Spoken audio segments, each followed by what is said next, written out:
event. This is a respect from my side. Somebody told me this is an insult. I said, what are you saying? This is my way of showing my respect. Why would you think that? Thinking like that, how do you expect to manage the world and world affairs? Don't you think that a lot of problems in the world come from the way you look at issues because of this kind of way of thinking, because of this sort of pessimistic approach towards a lot of people, because of a certain level of selfishness, self-absorption that needs to be put aside so that we can show respect to everyone, to allow an environment for friendship to grow, to allow all nations to talk with one another and move towards peace.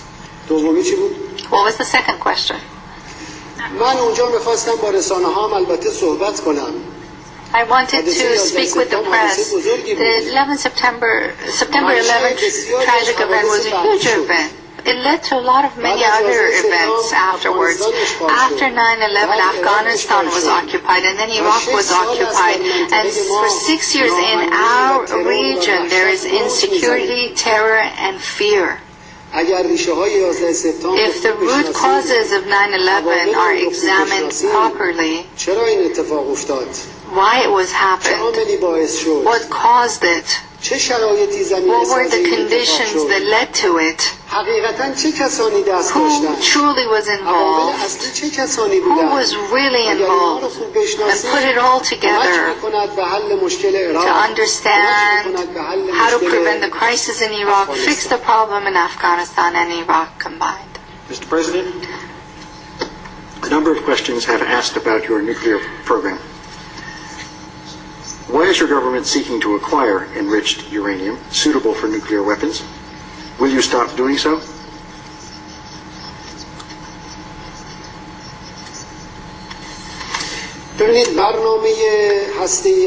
Our nuclear program, first and foremost, operates within the framework of law. And second, under the inspections of the IAEA, and thirdly, they are completely peaceful. The technology we have is for enrichment below the level 5% level, and any level below 5% is solely for providing fuel to power plants. Repeated reports by the IAEA explicitly say that there is no indication that Iran has deviated from the peaceful path of its nuclear program. We're all well aware that Iran's nuclear issue is a political issue. It's not a legal issue. The International Atomic Energy Organization agency has verified that our activities are for peaceful purposes, but there are 2 or 3 powers that think that they have the right to monopolize all science and knowledge, and they expect the Iranian people, the Iranian nation, to turn to others to get fuel, to get science, to get knowledge that's indigenous to itself, to humble itself, and then they would, of course, refrain from giving it to us too. So we're quite clear what we need. If you have created the 5th generation of atomic bombs and are testing them already, what position are you in to question the peaceful purposes of other people who want nuclear power? We do not believe in nuclear weapons, period. It goes against the whole grain of humanity. So, let me just joke up, tell a joke here. I think the politicians who are after atomic bombs or are testing them, making them, politically, they're backward, retarded. Mr. President, a final question. I know your time is short and that you need to move on. Is Iran prepared to open broad discussions with the government of the United States? What would Iran hope to achieve in such discussions? How do you see in the future the resolution of the points of conflict between the government of the United States and the government of Iran? From the start, we announced that we are ready to negotiate with all countries. Since 28 years ago, when our revolution succeeded and we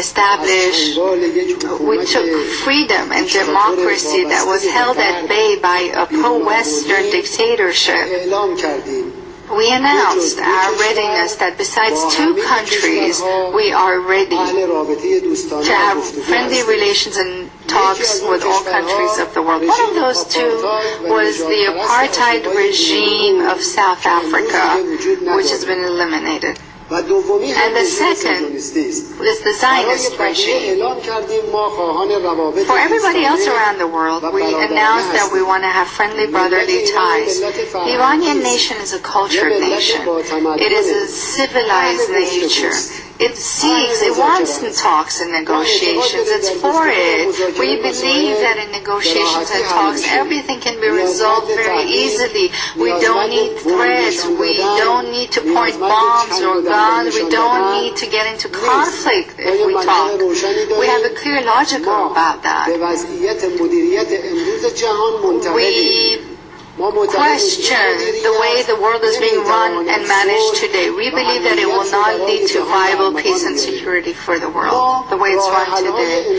We have solutions based on humane values and for relations among states. With the U.S. government, too, we will negotiate. We don't have any issues about that.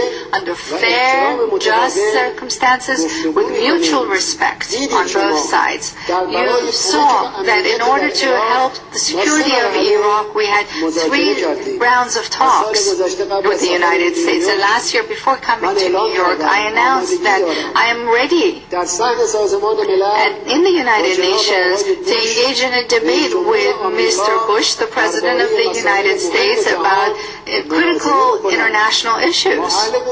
So that shows that we want to talk. Having a debate before the world public, before all the audience.